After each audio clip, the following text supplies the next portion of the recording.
Welcome back, folks, to more Let's Play Pokemon Sapphire. No Pokecenters, no Pokemarts. In the last episode, we got trolled by Wingull, so, yeah, unfortunately, I was using Leech Seed, or trying to abuse a bit of Leech Seed with Shroomish here, and we healed up Sableye to quite a bit of HP, and then I proceeded to waste it all, switching Sableye in several times to Wingull Water Guns, so yeah, that was brilliant on my part. Anyways, we get access to this place as well on this route, which is fantastic. You go in here, and I'm just gonna go around. Oh shoot, they follow me. That's kind of annoying. Please dodge. Actually, I don't want to risk that. You know what? I'm just gonna. I have Shroomish in the lead. I'm just gonna take it on. So we're gonna fight this guy first. Essentially, how this house works is if you beat all three of these trainers in this house, the guy at the top of the screen in the middle is going to give you 6 soda pop, which essentially function as 6 super potions. So that's pretty decent as far as I'm concerned. So all those healing items in exchange for a bit of PP is kind of negligible. So yeah, we take a little bit of damage from Bubble, and we heal a little bit back from Leech Seed. Now, unlike Wingull, Azurill isn't water type, as I mentioned in the last episode, so he doesn't get stab Bubble. So from that perspective, Bubble is probably really weak in relation to it, and I will definitely take splashes all day long. That's more than fine with me. And even though it kind of seems like a waste to just use up my Leers at this point, that's what I'm going to do. I don't really want to waste attack moves on this thing, and even though Leer could be used to lower attack or lower defense later on and help Sableye do a little bit extra damage, I just consider the health regain from fighting Azurill this way to be a little bit more helpful in those terms. Tail Whip is negligible because this thing's only attack, I believe, is Bubble to hit us with, and we're gaining quite a bit back from Leech Seed here, which is very nice. Hopefully he keeps using like Charm and Tail Whip and stuff, and yeah, that works out fine.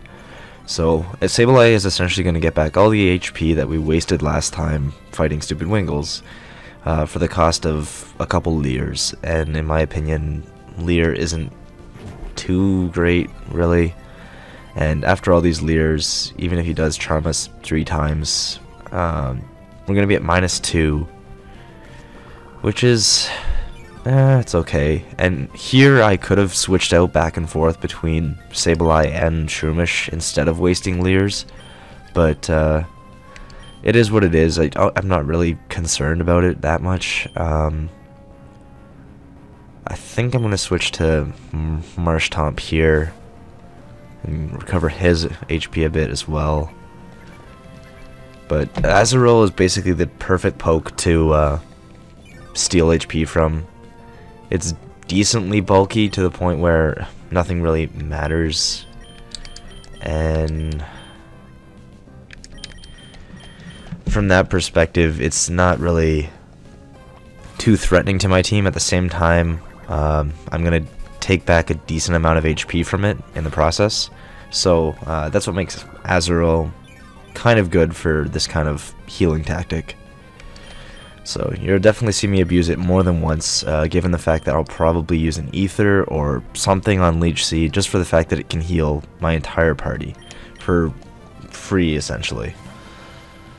I may not use it on Azurill in the future because chances of encountering one that's going to heal decent HP later on in the game is kind of neither here nor there, but nevertheless, Azurill goes down, and our team takes a little bit of HP in the process, and we lose a couple Leers, so more than fine for me.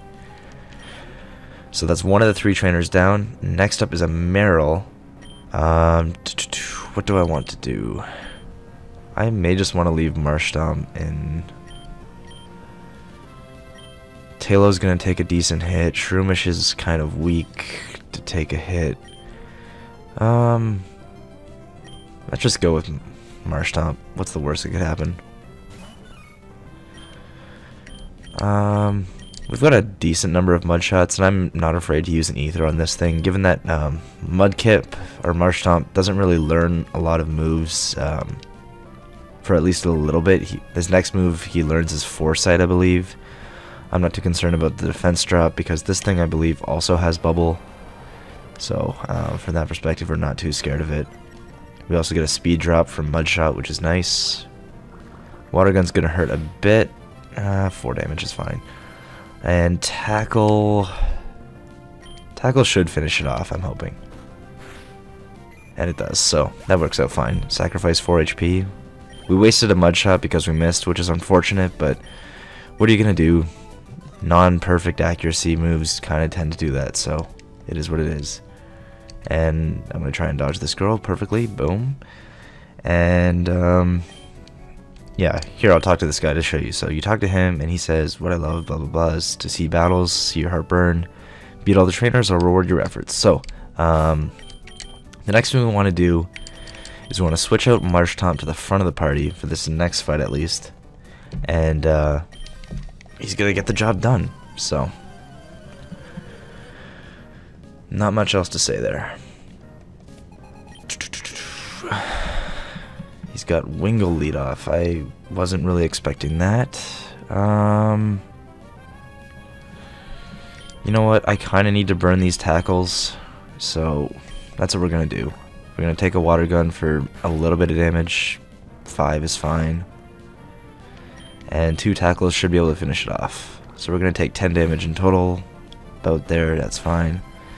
And Tackle's gonna take out this Wingull, so that works out for us. And Mudkip is next, so that means Sableye is going in, and Sableye should be able to easily handle this guy without too much trouble. So he leads off with Machop, and I don't want to use my scratches right now, just because there's a bunch of normal types coming up for the fact, and Sableye can't really touch those with his ghost type moves, so I'm gonna make use of Astonish for now. Maybe get some flinches because it doesn't really matter anyways.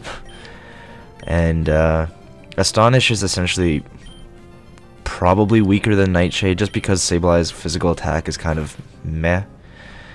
And we get double flinch, which doesn't matter because this thing can't hit us anyways. That's amazing. But yeah, Nightshade is a base damage, and Nightshade is essentially going to always do damage based on our level. And we're currently level 16, so it's always going to do 16 damage. That's fine with us. Marshtomp is going to go back in, and I think Tentacle's not that fast. I know Tentacruel is pretty fast, but we should be faster than this thing, and one Mudshot should easily deal with it, given that we've got Soft Sand, Stab, and Super Effectiveness, yeah. And it's physical, so Tentacle's kind of higher special defense in relation to its physical defense isn't really going to matter. Marshtomp also gets to level 18, which is nice, and as a result of beating that guy, oh yeah, I still need to beat that one other chick. Okay, so here's the last one. She's kind of annoying in the fact that she has a Goldeen with Peck, and so because of that, we can't just send out Breloom and use grass attacks on it. So I'm probably going to just have to stick with Marshtomp for now. And, you know what, I'm actually going to switch the EXP share with Shroomish. Because Shroomish needs to start getting levels if he's going to make any sort of use to us. And one of the things I forgot to explain actually is many of you are wondering, maybe wondering, why pick Shroomish because of its EXP scale. And the way it works is Shroomish has one of the highest EXP scales. I think he belongs in the family of pokes where they require the most experience possible to get to level 100, which is I think 1.6 million, maybe something in 5th gen changed that, but as far as I remember up to 4th gen it was 1.6 million for the highest. Freaking phone. I can't even ignore it. That's stupid. So just deal with the noise in the background for now. Anyways, Shroomish is here, and crap, freaking phone, man, it's so annoying. Anyways, what I was saying was Shroomish takes the most experience possible to get to level 100, and that's 1.6 million. And so, in order to compete against that, the way it works is his experience kind of fluctuates, so it goes from low to high, back and forth until you get to level 100. And actually, early on, Shroomis's family is one of the fastest leveling pokes in the game. So Breloom, Shroomish, a couple others level very fast until about the mid-30s, and that's where they start to take even longer. So at the moment, Shroomish is actually the fastest leveling poke in our party, which is kind of sweet. And you know what? I'm actually going to take Sableye's Silk Scarf and give it to Talo, given that he's probably going to benefit more with Stab, Quick Attack, and Silk Scarf, so he's going to get a little bit of extra boost. Anyways, I've really talking about this crap long enough that I'm just going to fight Goldeen with Marshtomp here. 2 tackles will probably take out Goldeen. If I see that one does less than 50%, I'm probably just going to go with a Mud Shot. But in return, Marshtomp has pretty decent defenses, so he's not going to take too much damage. And if he does, we can heal it off with a potion, given that we're going to get 6 super potions at the end of all of this. So 1 tackle, sweet critical hit, I'll take that all day long. So, and it wants to Mud Sport, so we don't even take damage from this thing, as long as we don't miss a tackle. So come on, hit a tackle. Yeah, Marshtomp, let's go. Marshtomp doing work, yo. So finish off the 3 trainers, and a result of all our work, our hard work pays off, and we're gonna go collect our reward, which is... Thanks for showing us your stuff, blah blah blah, obtain the soda pop. Boom. So it says 1 soda pop when you receive it, but you actually receive 6, which is fantastic. And it's actually even better than a super potion. I thought it was only 50, but soda pop is definitely 60. I think fresh water is 50. Cooper would know. Cooper loves his fresh water, but I'm sure he probably loves his soda pop just as well if he's going to receive it this early in the game. So heading on now, our next stop is Slateport City. Here's a marketplace, which we don't get to enjoy the benefits of, but we do want to head to the Pokemon fan club here, and someone gives us an item here.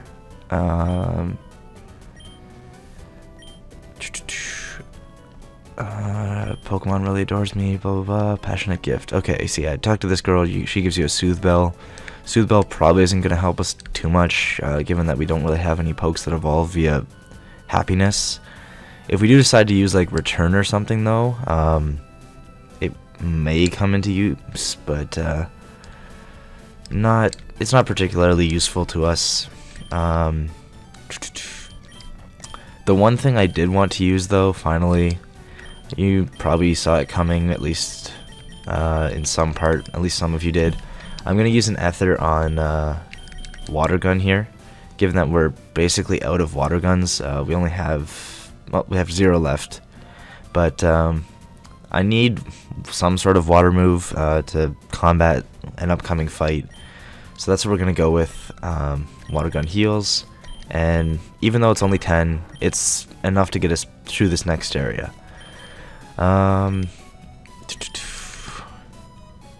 Shroomish should be okay for now.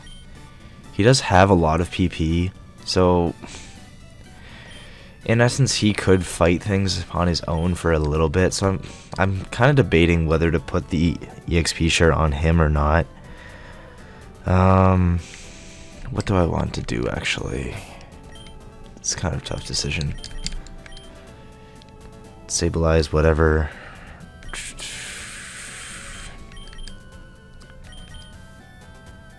I'll keep the XP share on him for at least the next few fights, and then we'll see what I decide to go from there. Anyways, there's the mart. I know there's a contest hall around here somewhere. There's the name raider if you want a nickname crap. Yeah, contest hall. We can get 2 things in here, or at least we should be able to. Oh, this is some berry making thing. Talk to this girl. This girl probably gives you the Pokeblock case. No? Someone gives you a Pokeblock case, I think. There you go, Pokeblock case. Boom. Collect that. And I know there's someone here that gives you Torment. At least I think there is. But maybe that's an emerald. I'm kind of confused between the two games at times. But maybe this guy. What does he want to do? I don't think we have access to a bike just yet. But we could explore this route up here if we want to. But in order to advance the plot, we have to go into the museum, at least for now, where all these magma grunts are. And apparently we can't get in there yet. Maybe I'm mistaken. I don't know when you have to come back here, but eventually we'll come back here and fight those guys, I guess, or something to that effect. I have a hard time remembering a lot of the storyline in this game, so bear with me from that regard. What the heck? Do I have to, like, talk to somebody first? So I can't go up that way, I can't go in the museum. Oh, right, I have to go talk to this crap. This is Captain Stern. Is this him? Captain Stern commissioned me to design a ferry. Oh, there's the Deadfin goods. Boom. Could I get you to go find Captain Stern and deliver that to him? Yes. Okay, so now that we've talked to him, that's when we start the sequence. So we can finally enter the museum. Yeah, because now they're all gone. They go into the museum, and this is the only time we are going to be spending money this entire game. Enjoy it while it lasts, because it's the only money we spend. Currently we've got 16,000, but we're only going to spend 50 this entire game, so here it is, your moment of triumph. Our no spending is completely over as of this point. We have to spend 50 to get into the museum. Now, this guy we do battle, and I believe it's Team Aqua. I think I'm just gonna stick with Marshtomp. Let's see what this guy does. What are you doing here? I'm the Team Aqua member. Blah blah blah. Take this. Okay. We just get Team 46 right off the bat. That's kind of fine. I don't think any of these guys really do anything. They're just kind of checking out the museum. One of these guys we can battle, not that guy. So it must be upstairs. Yeah, we talked to Captain Stern here, deliver the goods, and then we battle two guys, I think. Or something like that. There we go. Team Aqua, blah blah blah. Let's go. So Team Aqua leads off, and he's got Carvana. Now, it would be nice if we had a fighting type move, but unfortunately we don't really have anything. And Rough Skin's gonna hurt us, but it's not gonna hurt us because of Mud Shot. So we're just gonna fire a Mud Shot at this thing. And we do one-shot it with Soft Sand and Stab, so that seems okay. So he goes down, we get experience, and no Rough Skin damage, so that's nice. And crap, we have another fight. Hopefully Marshtomp can deal with this guy as well, without too much trouble. He's got Zubat, to which we've got our Marshtomp. And I can't hit it with ground type moves, even though it would be great to hit a poison type with it. Water gun might be better, but I think I'm gonna go with tackle, see what it does. Oh, critical hit. Yes, Marshtomp, you're so clutch. Don't have to deal with supersonic and all that crap. He's got another Carvana, and I'm pretty much sure that Marshtomp can deal with that without too much of an issue. So let's go Mudshot. Mudshot dealing damage, winning games. Marshtomp, you are a boss, killing folks. So definitely my starter of choice. Can't argue with that poke. So now that we've beaten them, their leader comes in, and luckily we do not have to fight this guy too early. So we don't have to battle him. He just talks about crap, extends the storyline, and gets in our way of progressing through the game. Blah blah blah. Go Team Magma or Aqua or Team Aqua. We're playing Sapphire. Come on. Anyways, we hand over the Devon goods, and he's gonna go do something with the Devon goods. Can't remember. Maybe design some sort of device or whatever. Who knows? Anyways, Team Aqua leaves the museum, and if we didn't talk to that guy earlier, we still would have gotten the item here. So since we picked it up before, he already leaves, but if you didn't, you talk to him after, and you pick it up anyways. So, now that we've cleared this area out, I believe we can actually access the rest of this route up here in Route 110. You can go through here, but you require a bike, so we don't have a bike yet, so we can't go up the cycling road just yet. The grass has some decent pokes for this area, but for now, I think I'm going to avoid them. I think that Marshtomp is the way to go, at least for this next fight as well. And I think I'm finally going to make use of my mud slaps. It seems like the way to go. And we're getting close to the end of time here, so I may end things off here. Just for the fact that I don't really have time to do the next thing that I want to in this route. I'm going to use mud slap, see how much it does. Growl's going to make it even weaker, which is fine. Really, this thing can only hit us with maybe a tackle or something else, and Growl puts that at 50%. Oranberry, damn it. That stinks. So we're gonna have to end up using 2 PP here, which kind of blows, and he's gonna Growl us twice. Frig, I should have just mud shotted the first time. As this thing doesn't have static, so if we want to hit it with a tackle, we could do that if we wanted. But at this point, Water Gun's probably stronger. And you know what? I'm not really threatened from it. I'm not really threatened by it from an offensive standpoint. So I'm just gonna go Water Gun. We take 4 damage in the process from Quick Attack, but that would have hit us first anyways. And wow, that's kind of bad. That's just Mud Shot. Frig! Freaking Growls! Stop growling me!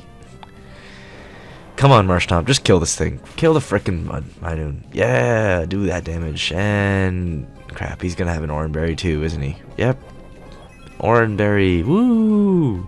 Gotta love that item. Not really. We're wasting so much PP on these freaking dudes. I used an ether and I'm already down to 5, frig. At least Mudshot lowered his speed, so if he wants to use something other than Quick Attack, that kind of works. Let's go Mud Slap. Drop his accuracy. And almost kill him. Make him miss. Make him miss! Oh wait, he's not even using it. He's not even using Quick Attack. That's right. Because he would have hit us first anyways. Let's just use Tackle. Frig. It's our weakest move, realistically. Mud Slap is kind of probably weaker, but maybe with Soft Sand it's not, but whatever. Marshtomp gets to level 19. I think he was already level 19. Who knows? Whatever. I think that's going to be the end of this part. In the next episode, that we're going to take our chances and enter the Trick House. It's got a decent reward, at least for the first puzzle. Some of the later rewards are kind of meh. There is one that's decent for puzzle 7, but I don't know if it's worth it to go through all the puzzles to get to puzzle 7. So for now, we're just going to stick with the level 1 puzzle because the reward is fairly decent, at least in my opinion, for the amount of work you have to do to get it. So I think that's after all that work, running around, beating up on Team Aqua a bit, and picking up a few items, running through the battle house, beach house, I don't know, whatever that room is called where we got the 6 soda pops. But that's been it for this episode, and I hope you guys have enjoyed it. So I guess I'll see you guys next time. Peace.